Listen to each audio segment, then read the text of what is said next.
Welcome to the Classical Happy Hour. I'm your host, Martin Davids. This is the show where my guests and I talk about music while enjoying a tasty beverage. Then we try to play some music together. Today's guest is Karen Flint. Hi, Karen. Hi, Marty. Thank you so much for being on the show. I've been looking forward to this. So, for my listeners who don't know, Karen is director of Brandywine Baroque. How long have you been doing that, Karen? Oh my gosh, ages and ages. I think since the early 70s.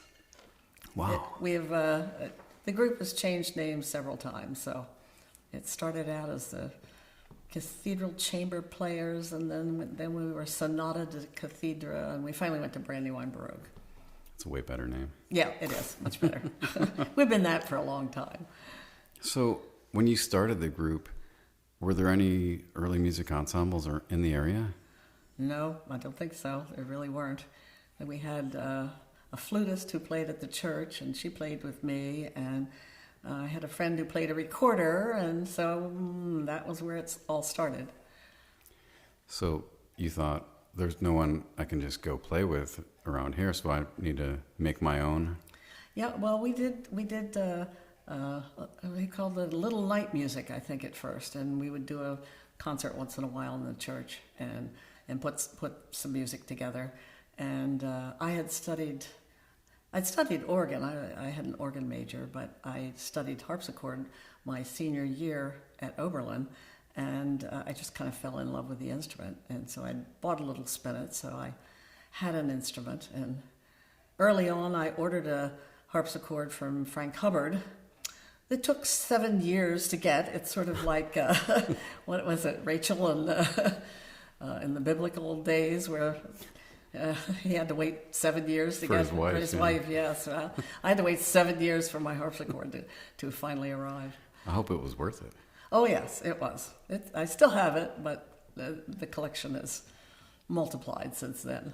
Oh yeah, we can talk about that in a bit. So tell me a little about your education. I went to Oberlin College, did my undergraduate degree there as an organ major, but also in music education. So I taught elementary music for a couple of years after I graduated from college. Before that, I'd studied, my mother was a piano teacher, so she taught piano lessons for years and years, so there was always music going on in the house. She taught me at the beginning, and then I finally studied organ with someone else. And at any rate, at Oberlin, I studied with Fenner Douglas, and he went away my senior year on sabbatical, and I had someone that came down from Yale that taught for just the year, and he'd just finished his doctorate, I think, in organ, but also had studied harpsichord with Ralph Kirkpatrick, and he said, "Oh, everyone should learn to play the harpsichord." And I thought, well, why not, And I just kind of fell in love with the instrument. So that was the start of playing Baroque music. So it wasn't not in your sight lines at all. It just happened to be this guy had just learned it himself, and yeah, he said, and introduced you to it. They had harpsichords at Oberlin, but I hadn't touched one really at that point. I'd never seen one, and because it's plucked, not struck like a piano. It's a much quicker action. It's light. It's easy to play quickly, and it just appealed. So Awesome. So after that, did you go to grad school? I went to grad school later, but that was after my husband and I were married. And we had a son, and I went back to graduate school later. I went to the University of Michigan and got a master's degree there with Ed Parmentier, studying, in harpsichord performance. So, and I'd gone along the line to quite a number of Baroque workshops in the summer. I did some at Michigan. I went to Baroque Performance Institute at Oberlin for many years too. So, that's where I kind of got interested in the Baroque ensemble music, that sort of thing. Ed, yeah, he's an interesting guy. Oh, there are a lot of Ed stories. I'd love to get Ed on the show sometime. So, did you always want to be a musician when you were growing up? I guess I'd always, I started piano, I think, when I was 5. So I'd always played, and my mother was a church organist and a piano teacher, and there weren't. I'm getting a little older now. There weren't a lot of choices for women, really, when you went to college in those days. You could study and be a teacher. You could be a nurse, but there weren't a whole lot of other careers open, and so neither of my parents had ever been to college, so I was the first person going to college in that family. And of course, they wanted to make sure that I could get a job. So I studied music education. But I was very much interested in music anyway. So I'd always sung in the choruses. I actually played violin way back when. So I played in the school orchestras and that sort of thing. So I think I studied violin for about 5 or 6 years. Not long enough to really play well, but at least to understand something about the instrument. So when they asked you what your major was, you thought music? Well, I was a music education with organ was my major instrument. So I had to take piano too. I had to take voice. You had to learn to play all the different instruments as far as music education is concerned. And then I student taught my senior year in Oberlin. So, and that was in all different levels of elementary, junior high, and senior high. So. And then you said you worked for a while after college. What age of student did you have at that point? I was in an elementary school, so I taught music, and it was 1st through 6th grades. God bless you. Well, the really good teachers, I had my own classroom, and that was at least good because you didn't have to haul stuff around from one room to another. But the good teachers, the ones that really, knew how to teach and control their class, would very nicely walk their kids to my classroom. And then, you could start, and they were in a good mood for doing things. The ones that weren't so great would just turn them loose at their class, which was maybe 3 floors up or something, and they would run to my room and arrive in my room just full of energy. And it took you 20 minutes to calm them down in order to be able to do anything. So that was a bit of a challenge. But we had a principal who was really wonderful. Every summer he learned all the names of the incoming students. There were about 600 students in that school, and he could call them all by name. And that was really good as far as discipline was concerned, because if somebody got out of order and the principal could call them by name, that made a difference. So wow. It was not a bad place to work, but I wasn't married then. And then when I got married, I left that job and moved to outside of Boston where my husband was teaching. So that was the reason why I only taught for 2 years. I wasn't judging. It's okay. So, growing up, what kind of music were you most attracted to playing? Well, growing up, you play what anybody, mostly what your teacher gives you. So, but of course, I played Bach. I played, I'm sure, all kinds of other keyboard music. I mean, truthfully, it was about 7th grade that I started studying organ. So, and then, I was into more organ literature, which is, Vidor and Mendelssohn, and there were all kinds of different things like that. But I'd always played for, church services, Sunday services. The last 2 years in high school, I had a church organ job at a church here in Wilmington, actually that did radio broadcasts. It was interesting because it was a very old pipe organ, and periodically in the middle of the service, one note would start singing and stick on, and you'd have to crawl into the backside of the pipes and try to find the pipe and just pull it out so it couldn't speak anymore. All on the radio. So wow. That was an experience. I bet. So you just played what your teacher gave you. or whatever you had to play in church. Pretty much. But no, you didn't encounter some music and think, oh my God, this is what I want to do with my life. No, I don't think so. But I must admit that even going to Oberlin, I think from having played in Sunday schools and churches, I played hymns all the time. Playing hymns is very good for sight reading. And so as a result, I had very good sight reading, very good pitch skills. So that kind of helped me in college. And that all came from playing a lot of hymns. You know, there's no substitute for experience. And when you're doing it in front of a congregation of people, you learn a lot about yourself. Yeah, I guess so. Yeah. Okay, so how many harpsichords do you own? That I'm not even sure I could answer. I think somewhere in the order of 20, 25, I don't know. They're not all playable right now. It was actually one of my friends who was a decorator of antique instruments, of harpsichords, started me on the antique collection business because she found an instrument coming up for sale in Europe and sent me a fax, actually, that I didn't get until I was in Boston for early music that week. And she said, "Oh, did you get my fax?" "No." "Well, there's a harpsichord coming up for sale on Friday in Paris, and you have to buy it." And I said, "No, wait a minute." And so the long and the short of it was I talked to my husband. She knew someone in Paris who went and looked at the instrument for me. It was a Johannes Ruckers, but nobody knew it existed. It had been in a private collection somewhere, and I ended up buying it. And that sort of started the antique instrument collection.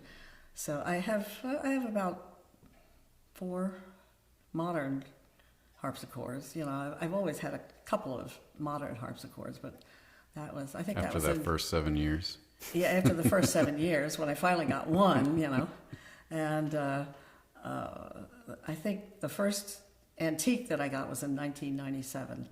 So, and you know, it's a sort. People find out that you have a few old instruments, and they tell you when they see something else coming up. So, just periodically, another one will come on the market. So, but I am interested in ones that are made by good makers, but able to be restored, and so that we can really enjoy the sounds of these instruments.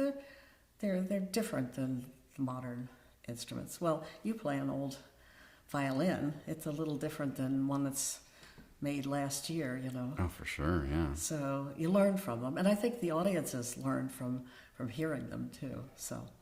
And it's just so interesting to touch something that's been around that long, yes, and that still sounds so amazing. And you kind of wonder, I wonder who played that. You know, you know, we just don't know.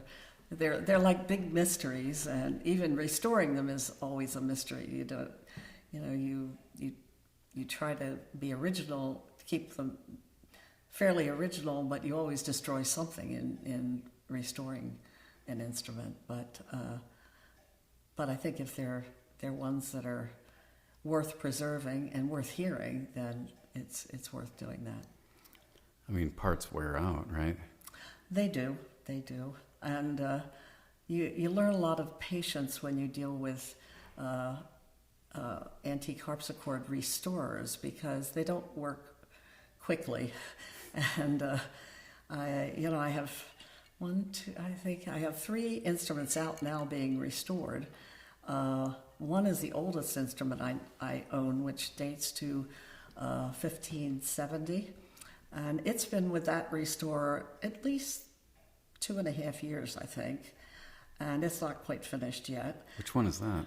It's the So now I'm going to forget. It's the Pisarensis, but it's the big Italian that I have here that you've seen has the name Pisarensis on it, but we don't think it was made by it.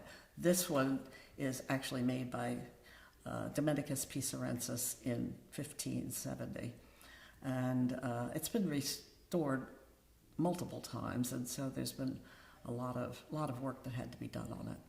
So it's at least restrung now and has at least started playing, but it's, like the tail fell off and things came unglued, and so the whole thing basically sort of came apart and had to be put back together again. Humpty Dumpty. Yes, I'm sure they think that sometimes.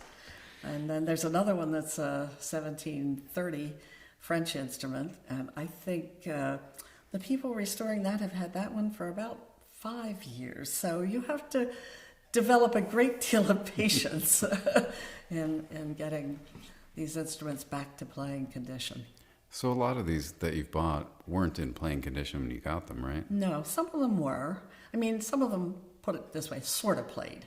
They weren't certainly at their peak, and sometimes, after being played for a while, they had to have work on them. The keyboards got loose, or often you would get soundboard cracks. You can deal with soundboard cracks, but if you get enough of them, then you really begin to have to repair them, and you don't want things buzzing and things like that. So it's old wood. I mean, some of these are 300 years old, so yeah. They show their age once in a while.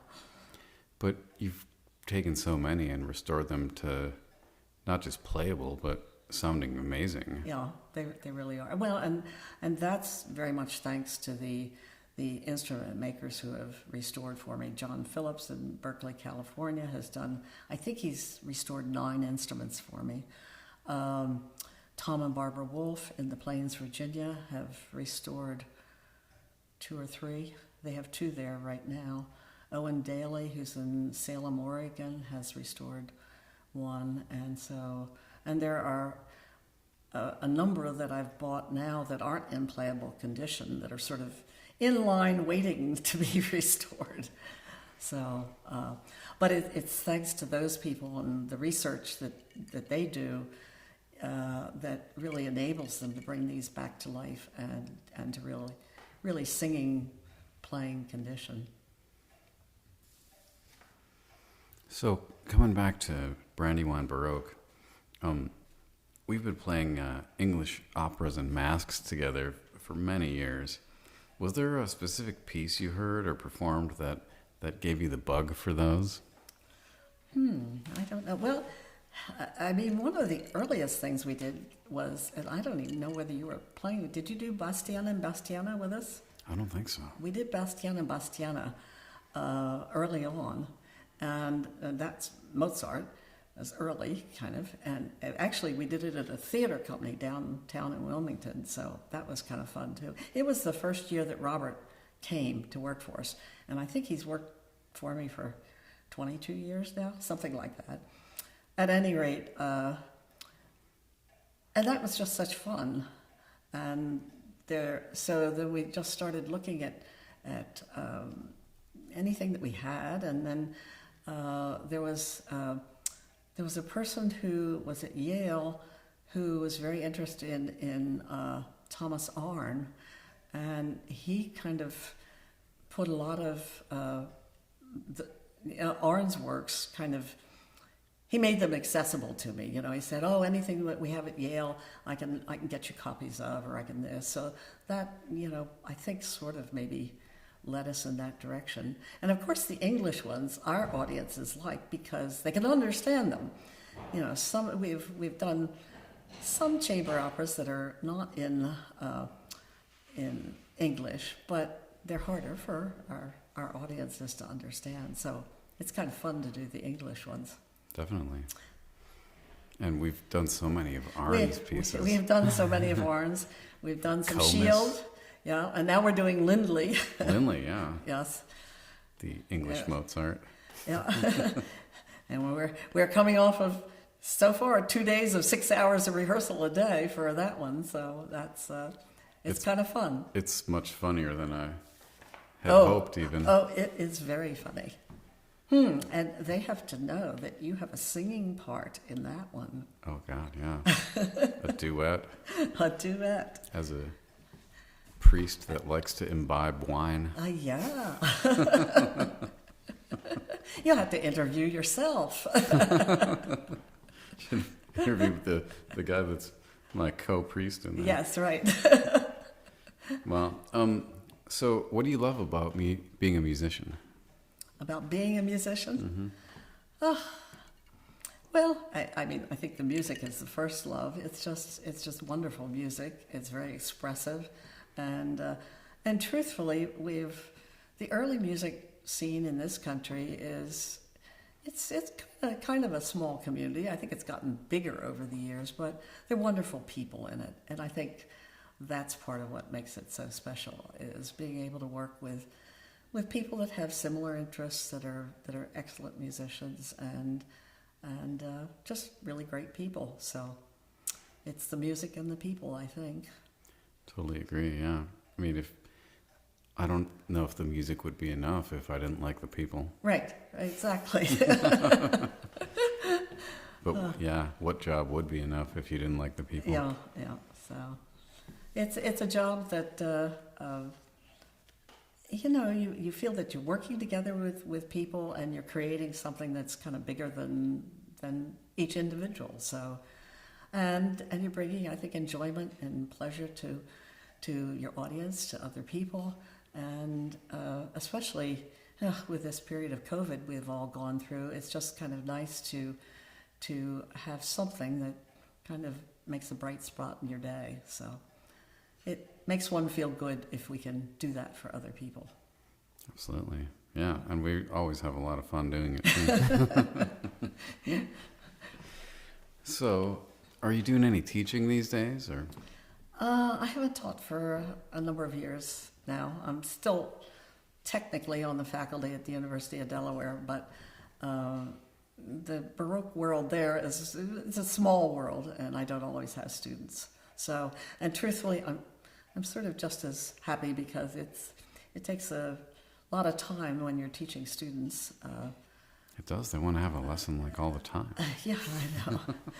I think like Eileen Grisky, who plays with us, she's a flautist at the University of Delaware. I think she has like 19 majors now. I mean, that's a lot of teaching. So It is. I never had that many, but 2 or 3. So, have you ever played somewhere like really bizarre or interesting? Yes, I can think of one fairly bizarre place. It wasn't harpsichord I was playing, however. Peter and I have done a bit of traveling, and one of our travels we were in South Georgia. This is not the state of Georgia. This is Georgia Country. In the Antarctic, right on the edge of the Antarctic. And in one of the towns there, and I'm not going to remember the name of the town because there weren't really any towns there, they had a chapel. It was where Shackleton was buried, actually, there. And people who know any Antarctic history will know about Ernest Shackleton. But there was a chapel there, and it was dedicated to the sailors that had sailed those seas. And in this little chapel, I mean, it maybe would have held 50 people, 20 people. It was pretty small. There was a little reed organ, one that you pump with your feet. And my husband, and there was someone there, believe it or not, only in a place like that would there be an English person polishing brasses in this little church. And Peter said, my wife's an organist, and do you think she could play that little organ? And he said, yeah, but I don't know how to turn it on. And I said, you don't turn it on, you pump it with your feet. Oh, yeah. Oh, sure, she can play it. And there was just a hymn up on this little organ. So I sat down, and it was actually the sailor's hymn, oh God, our help those at sea. I can't remember the whole text of it at any rate. So I played this hymn. Well, the other passengers on the ship that were there with us all knew it. And so everybody started singing. So I think that was the strangest place that I have ever played. That sounds amazing. It was just happenstance, however. Wow. Oh, but then they did say, we don't have anybody to play the organ here. Would you come back for Christmas? And my husband said, yeah, if you pay our way. I wasn't so sure I wanted to go to the Antarctic for Christmas. It's a little cold. It's cold all the time there Yeah, anyway. right. It's hard to get there, I'm sure. Yep. Okay. Do you have any advice for young musicians? Practice.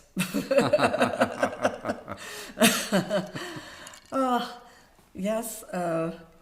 Well, try all kinds of different things. You know, you have to, especially in early music, you kind of have to make your own career. You make your own life. And you're a string player, so string players get hired a lot to play because orchestras and chamber orchestras have more players in them. Harpsichordists don't get hired all that often, and because there's only one usually in any group. And if there's a harpsichord in a group, most of these groups are started by harpsichordists. So people who are playing keyboard instruments, I said, you better figure out how to run your own group, because that's probably what you're going to have to do. So, not only do you have to learn the music but you have to learn how to be in the business and run an ensemble yourself sometimes. I think you've done that too, haven't you? Yeah, and learn how to keep your musicians happy. Keep your musicians happy. Raise the money to be able to pay your musicians. You know, there's a lot to be done, and I think at least a lot of the college conservatories these days are beginning to offer more of, how do you do the business side of this, and so that's very important for people to learn about that too. You can't just know your instrument; you have to know how to make a career for yourself. Yeah. And how do you program a season of stuff that you actually want to play? Right. That people will want to go hear. And how many people do you need? And how many times does at the last minute, somebody gets sick and can't play, and then you've got to find someone else, Yeah. Tell do me you about know any it. people you can hire? Yeah. Yes. Got to And know a I, lot of things. I think the early music field, we tend to find other musicians by somebody that you play with. And so, you need another violin. So you say, who have you played with, So it's kind of word of mouth, I think. That's how I end up here. Laurie. Yeah, with exactly. me. Exactly. So That's that how brought me back. many of the musicians that play with us, that's, it was someone else that they'd worked with, and they said, you should call Marty, So, spread your wings and say yes to people, and then you'll come in contact with a lot of other musicians. Yeah. Okay. Do you have anything cool coming up? I mean, of course, we're doing the Duena. We're doing the Duena, and it's one of these, it's ostensibly by Thomas Lindley, but there are two Thomas Lindleys, father and son. We think this is the elder, but in this period, sort of, this is probably 1770s. It's kind of, late 18th century. They often put together what they call pastiche. And so there were, one person would, maybe he'd write the overtures, and maybe he'd write a few songs, but then he'd pick popular songs and things that were other people had written, they'd put them together, and they'd wrap a story around them somehow. And so that's kind of the way this sort of thing has happened. And it's got hilarious dialogue. Oh, yes. Some of them are, they're written by really wonderful playwrights, of the period, restoration plays and things like that. But others, some of the composers, I think, have written them too. So.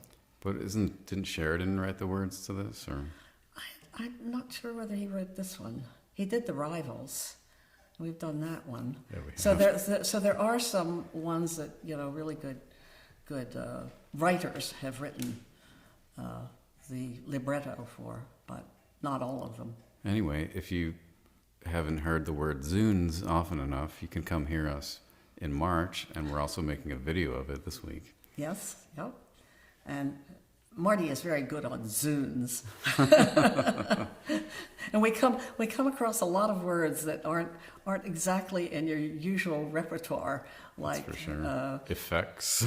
Effects, which is in faith, I guess. I faith, effect. I think it is, and Sblood. Sblood, yeah, Sblood, yeah, and Lud. Oh, Lud. Oh, Lud, yeah. It's very educational and funny. Okay, so before we take a break here, is there anything you want to ask me? Let's see. Well, Marty, when you first came playing with us, you played a lot of second violin, and in the last, 10 years or so, you've been principal violin and leading. How is it different to move from second violin to concertmaster? I mean, there's a lot more responsibility. You've got to, especially in a group like this, you've got to